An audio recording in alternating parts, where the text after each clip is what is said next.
आज आपण आपल्या चॅनलवर अष्टविनायक स्थाने पाहणार आहोत। तेव्हा सर्वांचं मी स्वागत करते माझ्या मित्रमैत्रिणींचं dream plus action is equal to success या आपल्या चॅनलवर आज आपण अष्टविनायकाची स्थाने पाहणार आहोत। थेऊर, चिंतामणी, तालुका हवेली, जिल्हा पुणे।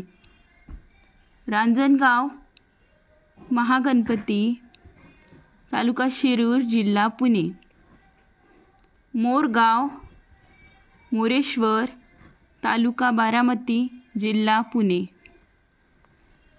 ओझर, विघ्नेश्वर, तालुका जुन्नर, जिल्हा पुणे। लेण्याद्री, गिरिजात्मक, तालुका जुन्नर, जिल्हा पुणे। महड, वरदविनायक, तालुका खालापूर, जिल्हा रायगड। पाली, बल्लाळेश्वर, तालुका सुधागड, जिल्हा रायगड। सिद्धटेक, सिद्धिविनायक, तालुका कर्जत, जिल्हा अहमदनगर। तर या अष्टविनायकांच्या 8 स्थानांपैकी 5 स्थाने ही पुणे जिल्ह्यात आहे। तेव्हा सर्व मित्रमैत्रिणी आपल्या चॅनलला dream plus action is equal to सक्सेसला सर्वांनी लाईक, शेअर आणि